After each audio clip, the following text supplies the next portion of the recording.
Sup, freaks? It's your boy Marty Ben here to introduce this episode of Tales from the Crypt. The immense pleasure of being joined by Matt Odell to sit down with Gabriel Shipton, brother of Julian Assange. Very heavy episode, very important episode. Yeah. The Julian Assange saga continues. He's being held up in court in the UK. The US is appealing the UK court's decision to not extradite Julian to the United States on the basis that if he were to be extradited, they fear that he would harm himself, potentially commit suicide. Yeah, it's fucked up what's going on, freaks. Do we live in a free country? Julian Assange simply created a website that people would share information with, and he would share that information to the public, trying to hold our government accountable for killing innocent civilians abroad in the name of U.S. citizens, using weapons purchased with U.S. tax dollars and fiat printed ex nihilo. It's disgusting stuff. And this man, for sharing this information, is being persecuted, hunted down, tortured, cruel and unusual punishment. We're just extending this trial. First, they tried to throw rape charges at him, were completely unfounded. And when those charges didn't stick, the U.S. years later stepped in and said, all right, we're going to charge you with espionage. This is a very important case, very important story. Mainstream media doesn't seem to want to be covering it. They're burying it under a bunch of bullshit. Nobody wants to talk about this. It's very important precedent being set here with how journalists are allowed to distill information and what people are allowed to talk about. The government is not your friend. The intelligence agencies are not our friends. They do not give a fuck about you, freaks. Listen to this, spread this. If you can contribute to Julian's defense case, please do so. We're going to link to the page where you can do that. You can support the defense fund via Bitcoin if you want to. There's other routes as well. But yeah, make a stink about this. Share this episode. This is like the one time I'll ever do this in the beginning episode. Like, I usually just try to put the content out there, and if you freaks like it, share it if you will. Each episode has different varying degrees of popularity on social, but I think this one, I feel compelled to compel you freaks to share it far and wide.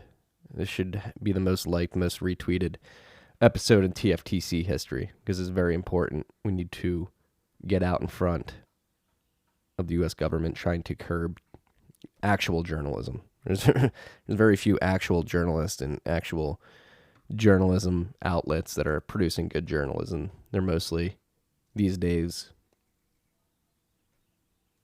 just extensions of the state and state propaganda arms. Feels weird rolling into an ad read here, but we have to. People paid for apps. This app was brought to you by our good friends at the Cash App. The Cash App's how you stack sats, send sats, receive sats, sell sats, if you so please.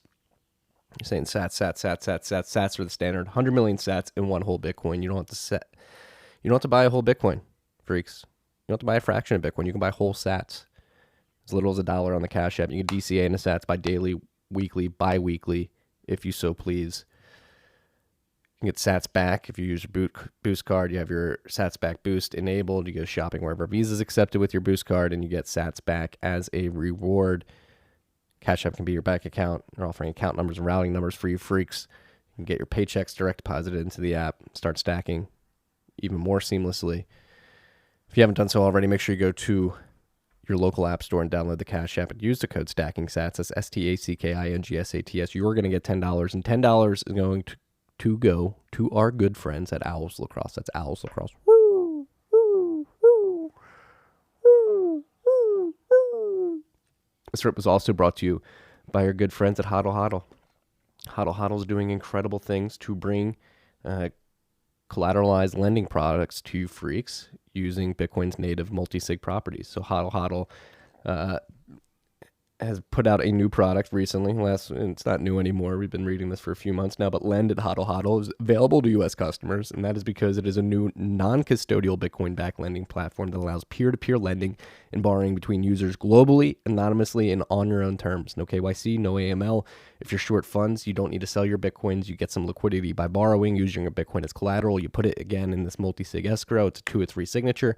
You hold one key, your counterparty holds one key, and then HODL HODL acts as a third-party arbiter. They hold the third key in case anything goes wrong. They're there to step in. And as the duration of your loan, if time passes during the duration of your loan, you always have a key, so you always have view of your funds. Make sure they're not being rehypothecated. You don't need to entrust someone with your funds.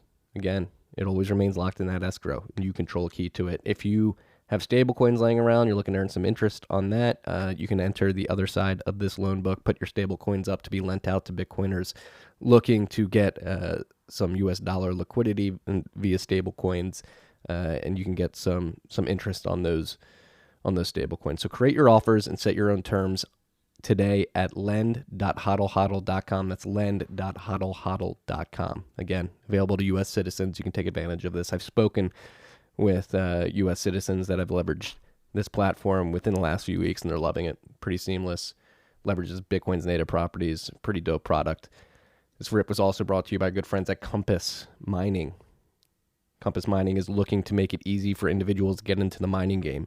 You go to compassmining.io, compassmining.io. You choose a mining model. You purchased a miner. Compass acquires that miner for you. Then once you've purchased your miner, you pick a hosting facility with competitive electricity cost. You pick your hosting facility, you buy your miner, you pick your hosting facility. Compass gets your miner, they plug it in at that hosting facility, and then you start streaming sats to a wallet of your choice. Pretty incredible service they're offering. If you guys want to get in the mining game and you're interested in doing this, again, go to compassmining.io. That's compassmining.io. Again, they're just trying to get more individuals into mining, get mining more distributed amongst individuals, which is a good virtuous thing, I believe at least. Last but not least, this RIP was brought to you by our good friends at Brains. They've got the whipping boy. Well, he's not the whipping boy. He's the person whipping. Ed Evenson. Back there. When What's Miner? Get the What's Miner OS Plus firmware out. Kidding. All right. Brains has recently released 2 significant product updates that can make life much easier for Bitcoin miners, especially large operations. Slushpool got its first major update in the past couple of years and has some new industry-first features. The payout system is ultra-flexible, enabling miners to receive rewards on a daily, weekly, or monthly schedule of their choosing, or to set a custom payout threshold, which automatically triggers the payout transaction when reached. They've also enabled mining rewards to be split within an account. For example, a miner could automatically send a portion of their rewards to a hot storage wallet. I think it meant cold storage wallet to cover operating, hot storage, to cover operating costs, and another portion to cold storage for long-term holding. Or 3 partners in a mining operation could split all the mining rewards evenly between each other. You don't have to do that manually after the process, after the sats are delivered to a single address. Also, miners have been requesting it for a long time, so the team at Brains made it happen. Slush now has a dark theme for users who want a UI that's easy on the eyes. Visit slushpool.com to check out the update and the dark mode. The other major update is Brains OS Plus Manager, an online platform that enables miners to remotely monitor and manage all their ASICs running Brains OS Plus firmware. This can help miners improve uptime and keep their farms running optimally without the hassle of needing to be on site 24/7. This is pretty massive. The manager is and will always be free for Brains OS Plus miners, and they can connect to an unlimited number of devices. Security and efficiency were top priorities. Brains OS Plus Manager uses Stratum v2 for smaller and less frequent data transfers, with all ASIC configuration and telemetry data being sent via encrypted connections which protect against eavesdropping and man-in-the-middle attacks. Very important. Privacy in mind. For details on the manager and how to set it up with your mining operation, go to Brains, that's BRAIINS.com, and click the Brains OS Plus Manager in the top menu. That's Brains, BRAIINS.com. Guys, again, very important rip. Share it far and wide. Julian needs our help. Very pivotal part of the Bitcoin story himself, Julian Assange. He's being tortured by the U.S. government. Not directly, but they're mentally torturing him, and it's time this stops. Not only because it's the right thing to do, but the future of journalism, information distillation, and freedom. This is a very important story about freedom in the digital age that nobody's talking about. The mainstream media is not talking about it. Gabriel felt compelled to get out the Bitcoin podcast because nobody in the mainstream wants to talk to him. It's crazy. The TFTC, this dirty part of the internet, has to be the microphone for Julian's family to get the message out.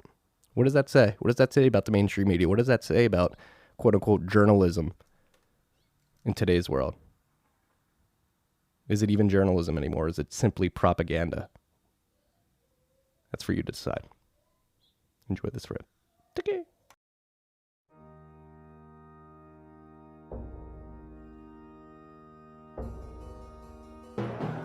You've had a dynamic where money's become freer than free. If you talk about a Fed just gone nuts, all the central banks going nuts. So it's all acting like safe haven. I believe that in a world where central bankers are tripping over themselves to devalue their currency, Bitcoin wins. In the world of fiat currencies, Bitcoin is the victor. I mean, that's part of the bull case for Bitcoin. If you're not paying attention, you probably should be.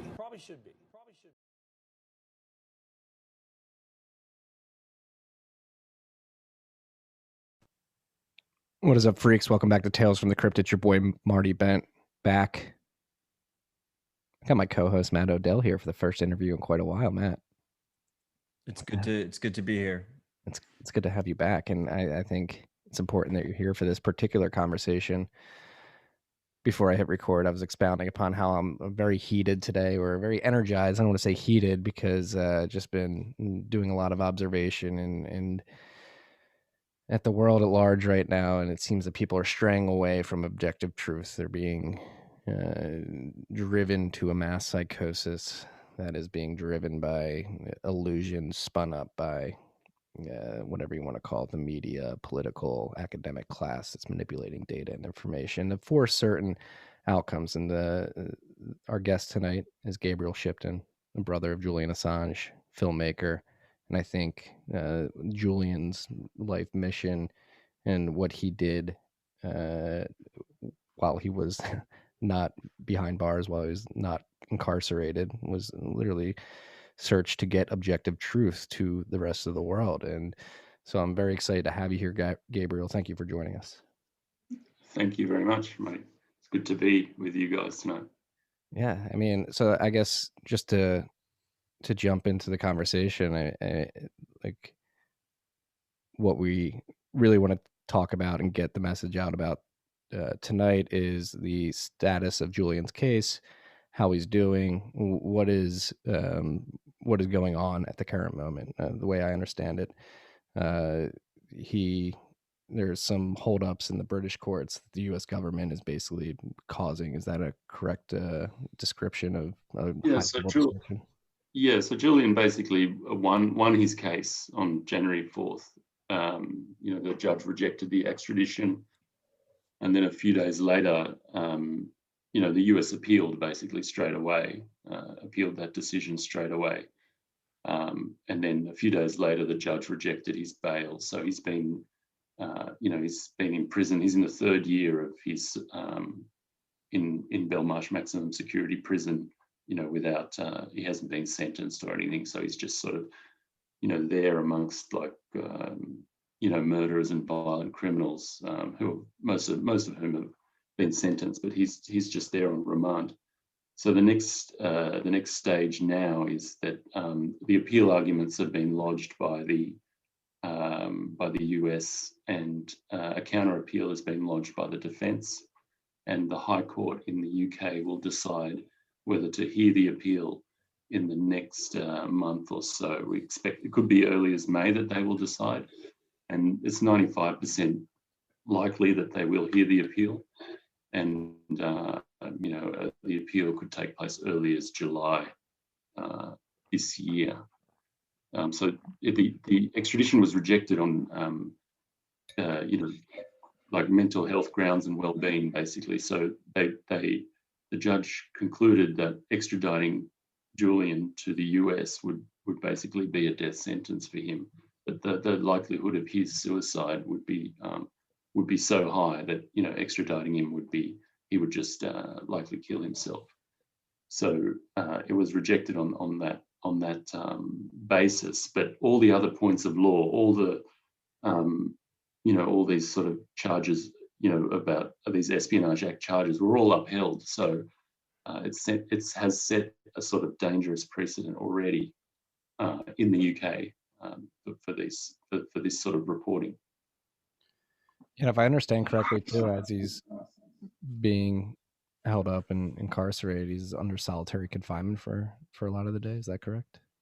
Yeah, well, basically it's COVID. The prison's in basically a COVID lockdown. So I saw him in October last year, and I was the last person to visit him physically, so in the prison. So since October last year, he hasn't been able to see his lawyers in person. He hasn't been able to see any of his family in person. So he's basically, COVID restrictions means that he's in his cell, 23 hours a day. There's no sort of, you can't go out. You get 1 hour of to shower and go out and etc. So yeah, he's basically in effective solitary confinement. He does get phone calls. That's the sort of one thing that's keeping him going, phone calls to his family. So how was he in October when you saw him? Yeah, look, he was, he's suffering. He's been sort of under this constant pressure for the last 11 years, right? So, that's had an effect on him. I've watched him sort of, deteriorate over that time. These UN Special Rapporteur on Torture has found that, he's been psychologically tortured, and those effects you can see. So yeah, it's quite distressing. But yeah, we just have to keep, cracking on and fighting, trying to, stop this prosecution, have the Biden administration drop these charges, basically. Are you hopeful that's possible? I think. Yeah, I mean, I think, we just have to keep pushing. I think, I was over in the US in January, and, I was amazed by the amount of support there is on the ground there, from grassroots type people. So, that's really heartening, and those, I think that's the first step, is this grassroots, push on Congress people and to get them to sort of really lobby Biden. So I think it is possible, yes, but it needs to be a movement. Basically, they're not going to just drop the charges without any pressure. I don't think. Yeah, I mean, it's so disheartening, right? Like, America, land of the free, home of the brave, liberty, freedom of information, freedom to share information. What WikiLeaks did, again, was basically just share information that was brought to them, and they shared objective truth and said, hey, if you want to dissect this information that we've gotten access to and do some journalism around it, here are the files. And the fact that the U.S. government, particularly the intelligence apparatus around the U.S. government, is so adamant and it's squashing this information that Americans should have access to, like, no questions asked, is quite frightening, right? And this is happening. This has happened multiple times over the last decade. Julian being one of the individuals, Chelsea Manning being another, and then Edward Snowden being a third, and many others throughout the history of the United States. And it's, I don't know if you want to dive into like the conversation about, like, why is this happening and why is it so? I know you're in Australia. Yeah, I mean, I think you're right. I mean, the freedom of information, the First Amendment, the Constitution, these are the things that are so great about the US, right? That's every like, I know in Australia, we're all sort of, jealous of the First Amendment and the Constitution. It's really, an amazing thing that you guys have. And sort of fighting for that is really important. And, I think what's happened here is what's different about Julian's case. Traditionally, this Espionage Act has been used to go after the whistleblowers. So, like you were saying, your Snowden, Daniel Hale recently, Chelsea Manning, even far back as Daniel Ellsberg. But now what they're trying to do is they're taking the Espionage Act and they're saying, well, let's, we can find a workaround for the Espionage Act to go after publishers now. So it's not just the leakers; it's the actual people publishing the information. So that is a totally new way that this sort of 1917 Espionage Act is being used to sort of silence silence publishers and governments. I mean, and these media organisations. So that's totally new, and I think you're already seeing that sort of chilling effect, like every time a sort of national security article comes to Washington Post or the New York Times, then they have to consider whether they are going to be charged under the Espionage Act for publishing it. And then that has a flow-on effect to whistleblowers. So a whistleblower can now look and say, well, if I blow the whistle on this and I take it to the Washington Post, then they're not going to publish it because they could be charged under the Espionage Act. So it's total control over the sort of media landscape by basically the security state. And you see it creeping even further with the push to repeal Section 230, which would make social media platforms liable for the content posted on their platforms as well. I think it's a good point to circle back to the original intent of the Espionage Act, right? Was it intentionally for treasonous acts? And that's what makes this so worrisome, is because basically, again, like what Julian did with WikiLeaks, what Bradley Manning did, what Edward Snowden did, was attempt to hold the government accountable for actions which they deem to be against the best interests of American citizens, not trying to undermine American citizens at the end of the day. Yeah, I mean, it's basically, so you're right to know what your government's doing in your name. People have the right to know this information. I mean, if you're voting for somebody and you don't know who you're voting for, you don't know what you're getting because the information, you're not allowed to see the information, then what is your vote worth? It's almost just a performance that you don't know what you're voting for, so why bother? Basically. I mean, Matt and I always have this discussion. Are we free, Matt? Are we free? I got cut off there for a little bit, and of course, the brain runs wild when you get cut off in a conversation like this. So I hope I'm not repeating something that was already said. But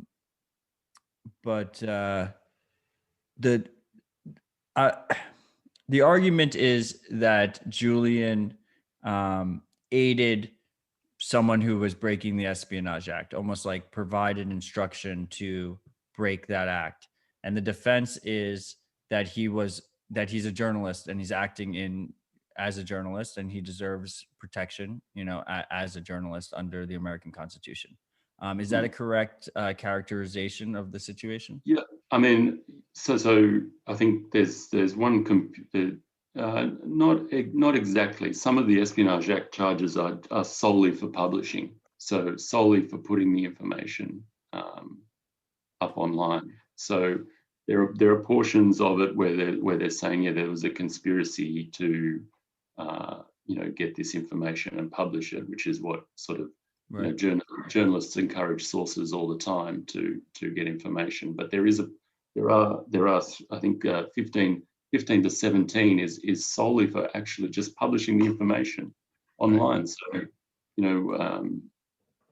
this could be applied to, say, any of these news organizations, any of the any sort of bloggers, any sort of social media that put this information online as well. So it's not just these sort of journalistic activities, it's the actual act of publishing as well that's being criminalized.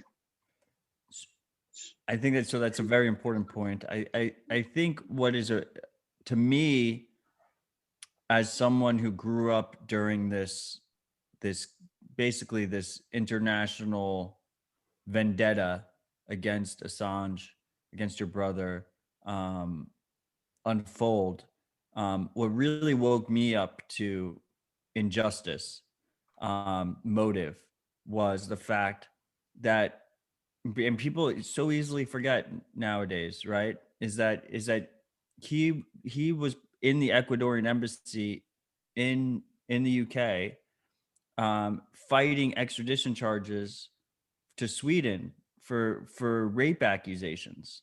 And I remember clear as day US government proponents saying that this was not anything to do with the US. It was completely unrelated. It had nothing to do with it. Yeah. And then that extended. And then only after all of that, and then the rape cases got thrown out, did these espionage charges get leveled at him, correct? Yeah. Yeah. Well, it's just the ultimate FUD, like there's been the ultimate FUD being played on him for the last 10 years, basically. Character assassination.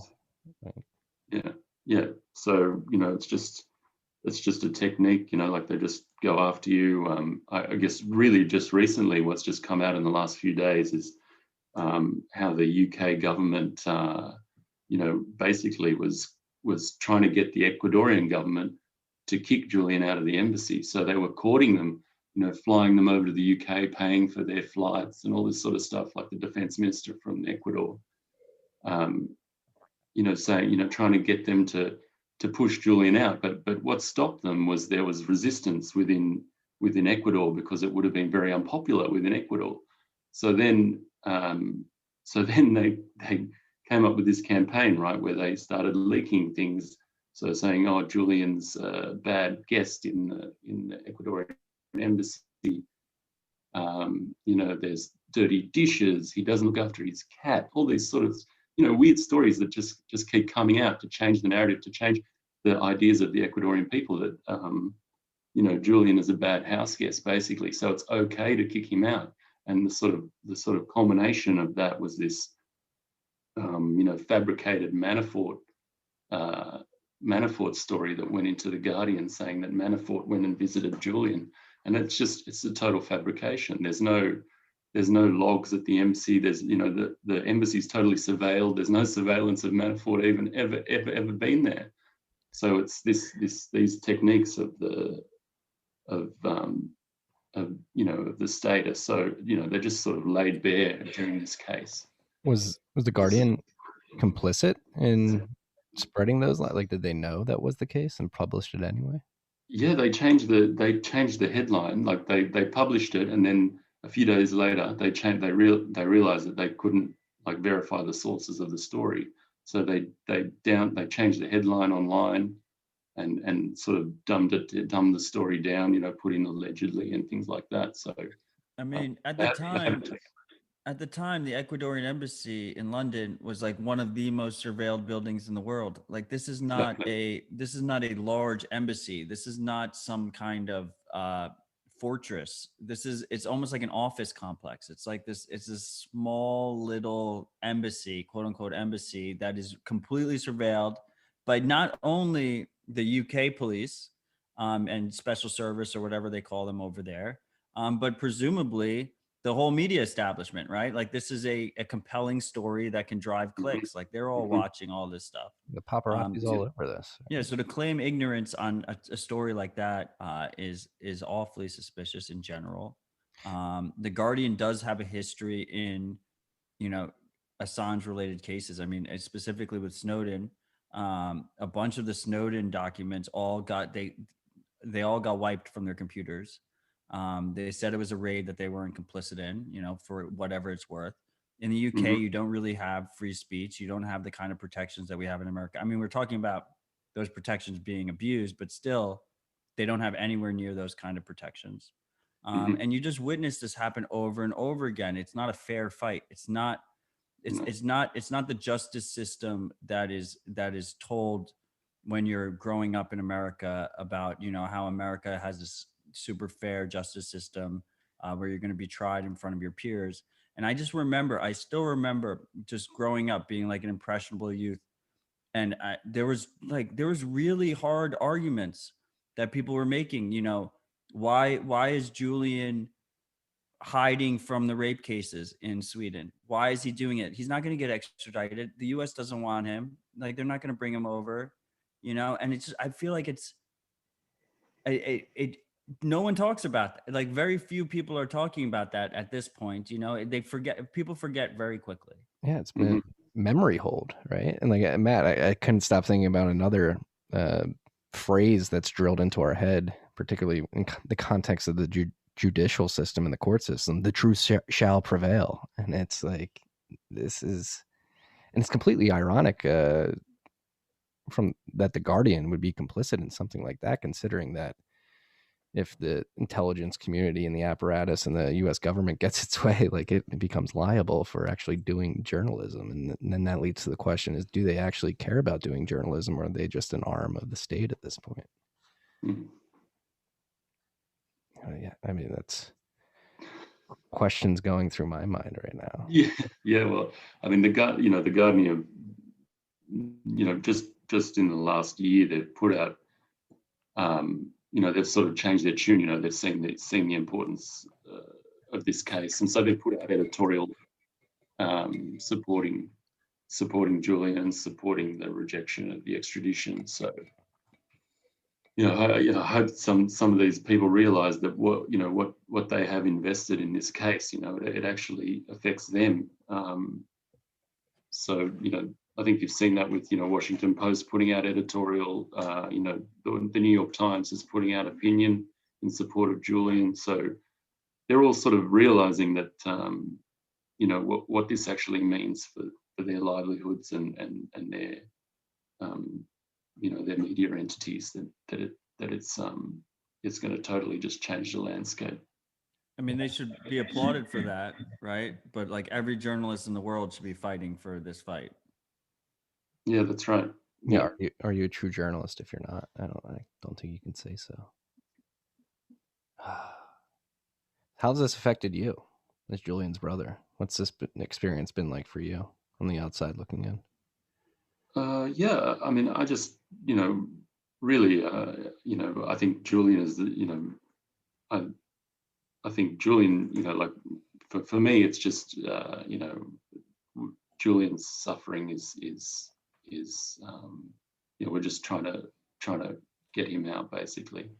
I don't really think about how it's affected me, because there's people who are really suffering in this. So I mean, I've been lucky that I can come and talk to you on this podcast and different things like that. So I'm lucky that I can help in this way. That's basically. Yeah, but I think that's one thing about this Julian's case particularly, but others like it, is they completely dehumanize the subjects of these stories, the subjects of these cases, these individuals, and treat them as basically isolated beings that don't have a connection to the outside world or family, loved ones. They create another. They demonize these subjects, and I think it really does a disservice to the human level of these individuals and what their true intentions are. Yeah, I mean, it's a great, it's a perfect example of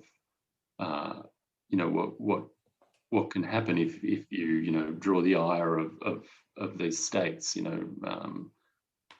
They can. This is what it is possible to do. To go after people and in this manner. That's, and so some of these things are like, the arguments for, pseudonymous publishing and things like that, like things that are sort of popular within the crypto community, to sort of put up protections. How do you protect yourself against these sort of attacks that dehumanize you, that, give you that ick factor? What protections can you put in place to, to sort of, protect you from these attacks that it will eventually come if you are on the wrong side of the states, of these state actors. But I mean, this is not an argument that is foreign to Julian, right? Like when he was a young man himself, a lot of his peers said, you should, not be so public about it. And I'm not victim blaming. I think, Julian's, one of his legacies will be that he, and I don't want to put words in his mouth, but I feel what I take from him and what I is as a public person myself, is that you can't be scared. You can't be scared to speak your mind. You can't be scared to stand up publicly. You should absolutely selectively be private.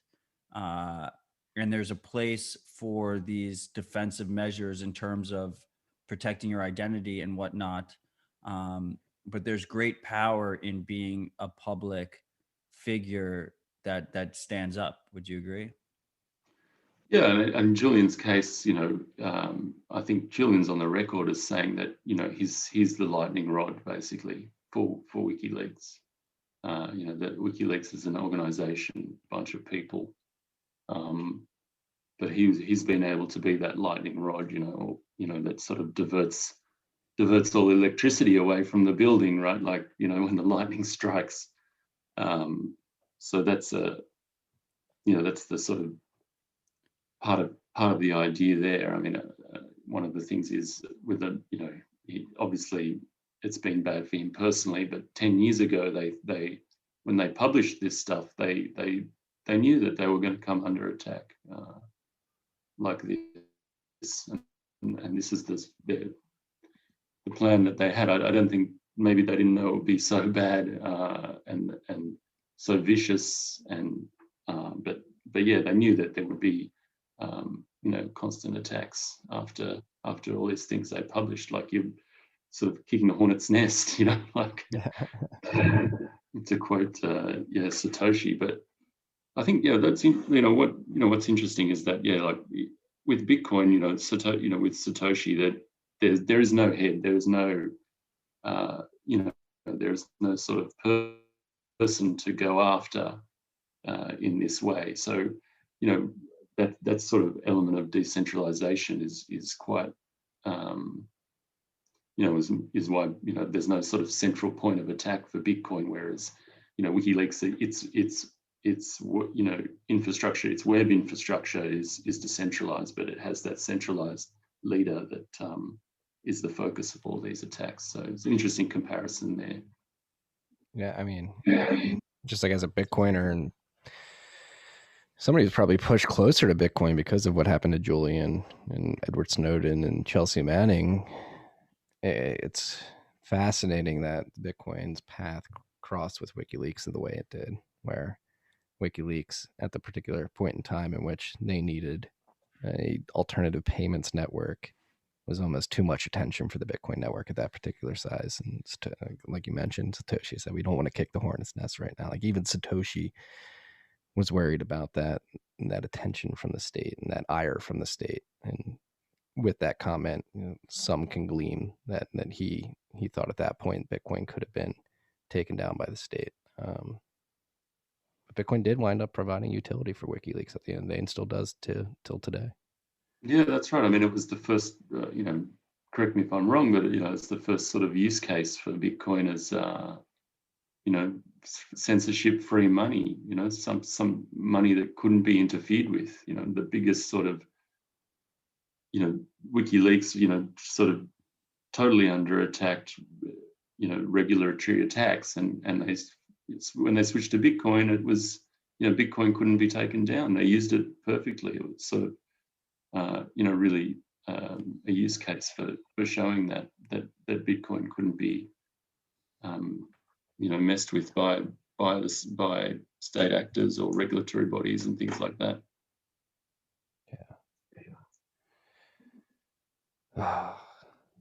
This is getting me all jacked up. I want to scream right now. Why can't we? Why are we at a point where objective truth is shied away from? It's persecuted, and how are we actively allowing the government that's supposed to serve us, is supposed to protect our rights to access to information, to persecute somebody? Like you can make a constitutional argument that this is cruel and unusual punishment at this point, with the years that this is dragged on, and considering Julian's mental state with all this. How do we as Americans allow our government to keep perpetuating this? And obviously Matt and I have been following the story for a while, and we're certainly on Julian's side, and there's many in the United States, and there's a growing grassroots movement, like you mentioned, coming to his support. But I can't, the pessimist in me can't stop thinking they don't give a fuck. And what does that say, that they don't give a fuck? Yeah, it's like people have lost their, principles. It's become, everything's seen through political ideology. Truth is, truth, you can sacrifice truth for something that you love, right? If you, whether that's your party or you're trying to protect your family, truth becomes this this sort of something that you can sacrifice to get something that you want. I think, but if we sort of come back to people's principles and what is actually right, what when it comes down to it, are these war crimes wrong? You know what I mean? Do people see them? Do they really think that war crimes are right? I don't think people do. I think people, everyone generally is good-hearted and thinks that murdering civilians is bad. So that's really what it comes down to. It is literally impossible to watch. I mean, the famous video in question of the American troop shooting a bunch of journalists from a helicopter, to know that they misfired, killed a bunch of innocent journalists, and not be like, what the hell are we, as an American citizen, why are we doing this? How does this happen? How come there's no accountability? And to throw the person who highlights this in jail and essentially torture them for years on end. What does that say about the government that we live under? Again, Matt, do we live in a free society? What is, how do we fix this? I mean, look, everything else is nuance, right? Yes.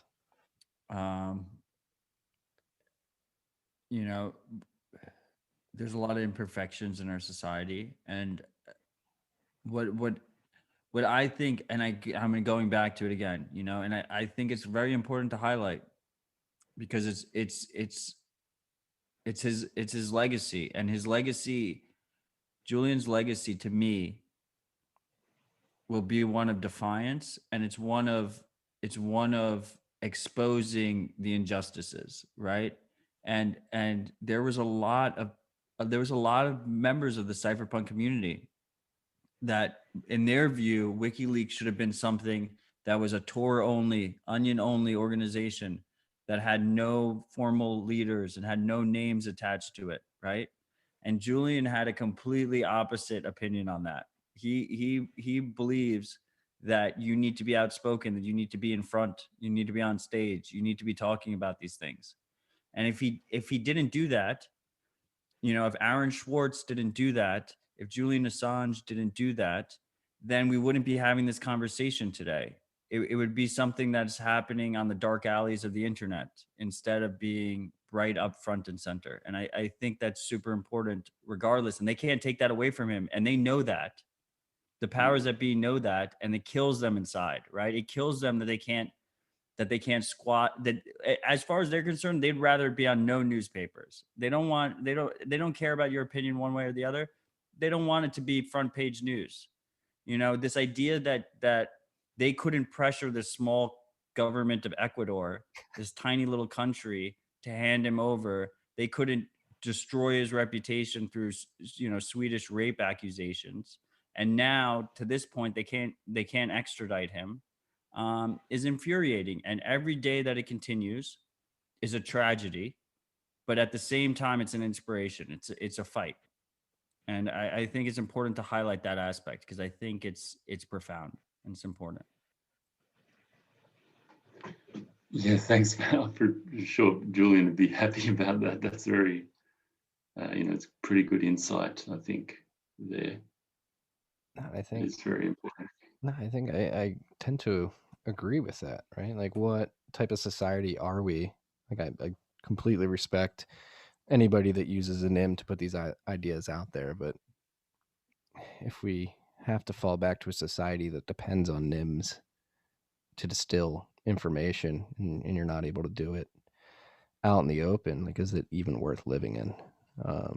Just a rhetorical question to throw out there, like, is that the world we want to live in? I would say no. And I've been saying this on this podcast and in the newsletter a lot recently. It's like, we need more strong men and women to stand up and speak proudly about what they believe in. And like Matt said, that will be Julian's legacy, that he was a brave individual that was willing to do that. And it's like, I can't stop thinking of the character assassination that he's been through, which has led a bunch of lemmings in the masses to completely disregard some of the information that's come out of WikiLeaks since he's been incarcerated, right? And again, people are going to be like, Marty, like, you don't like the left, whatever. But like, honestly, WikiLeaks proved that there was corruption in the DNC, particularly pushing Hillary in front of Bernie in the 2016 election. And everybody glossed over that because of the character assassination of Julian Assange. I mean, the hate of Assange crosses platforms. It doesn't matter in America what party you're a part of. Yeah. Just Trump elevated it, escalated it and continued it and didn't push back. Agreed. It is an anti-establishment platform that the establishment is obviously against, which makes sense to a degree, right? Logically, it does make sense. Not to a degree. Like, it's literally, they cannot be the establishment if things like WikiLeaks are allowed to persist. I'm curious, Gabriel, so we have a very, freedom focused audience, sovereignty focused audience. Mm-hmm. What can our audience do productively here? Like, how do we help this situation? Yeah, well, I guess, one thing is about, just sort of talking about it with your friends and having discussions about, actions that you can take, and your things generate from that. Getting on, writing articles, doing podcasts, things like this is all good. Lobbying your, Congress people, your representatives, ringing them up, setting meetings with them, things like that. Particularly obviously in the United States, that's very helpful. Donations. There's the next stage of the appeal, which needs to be funded. So we're taking donations. I think we're accepting obviously Bitcoin through a German foundation, the Holland Foundation. So people can go to their website to donate. I think there's 10 or so cryptocurrencies, Bitcoin and some others. So yeah, I think and like things like this are so helpful. Just getting the sort of message out there, particularly when the establishment media is basically freezing out this story at the moment. So yeah, that's what like you say, like Julian's fight is he is sort of standing up for all our rights. So I think that comes back to your point, Matt, that he is the one standing up, and that we all sort of need to gather behind him, particularly the crypto community, and this, those people. We need to stand behind him and sort of support him as because he is the lightning rod basically for a lot of things. So I did a quick Google search. Don't extradite Assange.com. Is that a legit website? Is that what we're talking about? Yeah. Or you can, or the URL for this is supportassange.wowland, WAULAND.de. Then there's also Defend Assange, which is the Courage Foundation. We'll link to all this in the show notes too, and put it on the announcement tweet, so you guys can find it easily. It's I mean, I completely wholeheartedly agree. Like, we need to rally around Julian again. From my personal journey towards Bitcoin, I think WikiLeaks and Julian's story probably pushed me closer to Bitcoin, just helping to highlight the injustices and the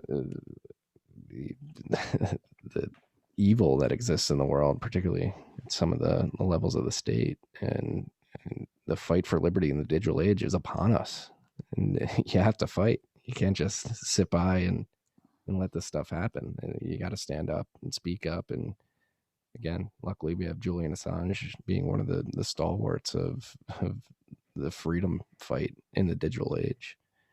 And so I guess one question I have before we wrap up here is, like, what is Julian talk to you about what he wants to do when he gets out? Let's talk positively. No, I mean, the focus now is it's everything's focused on this fight. Every conversation I have or I've had with him over the past years has always been about the fight. And that is that's what it's all about at the moment. But yeah, I think my dad talks a lot about, like, what will Julian, will he just come out and settle down, take a professorship at some university or something like that? I think that's that's a sort of lead a quieter life, but I don't know if that that's never going to happen. Yeah, is that bone existing? I think it's a nice idea, but yeah, I think we for Julian Assange, that we all know, or come to know over the years, he's a dissident, a fighter, revolutionary at heart. And so when the appeal does officially happen, how long would that take, and could he potentially be free by the end of this year if it starts in July? So if it starts in July, then we would probably expect a decision, in the fall, and then we would expect the US to appeal to the next court level, so that it would be the Supreme Court in the UK if it's if the US wins the appeal. If Julian wins the appeal, then the US will appeal again to the Supreme Court. And then obviously if Julian loses the appeal, then he can then appeal to the Supreme Court or the European Court of Human Rights. But yeah, it doesn't look that, the judge is not going to give him bail, which is just, they're saying that, they're not going to extradite him because of his mental health, and then they put him back in the same conditions that caused the issues in the first place. So it's just sort of more of this sort of cruel punishment that just keeps going on and on in this case. That's fucking disgusting. It's like, well, Gabriel, I appreciate for joining us. I admire your shit. Thanks. We obviously here, Matt and I are huge fans of Julian and the fight that he's fighting, and is an inspiration and a hero. I'm not going to speak. I mean, yeah, I think I can speak for Matt when he's a hero for particularly the topics that we cover, which are freedom and liberty in the digital age. Like, I think it's safe to say that he's emboldened a generation to think about this stuff and to look into this stuff and attempt to fight back. The important thing that I want our audience to realize is you don't have to agree with Julian's political opinions or his slants on things. Yeah, all you have to do is realize that it's absolutely ridiculous that a man has been put through this kind of injustice for spreading information.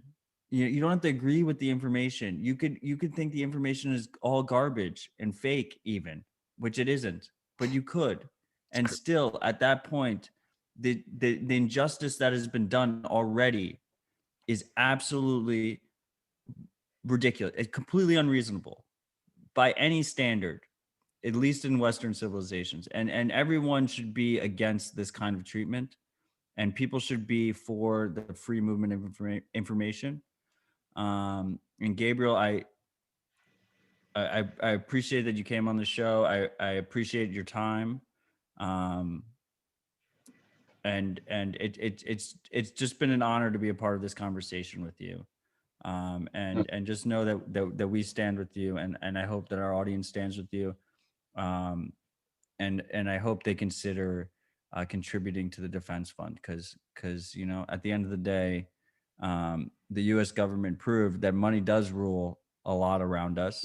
And that's why the first thing they did when they decided to go after him in WikiLeaks is they cut off Visa and MasterCard and cut off the funding. And Bitcoin prevented them from fully cutting that off. And that's why we're here.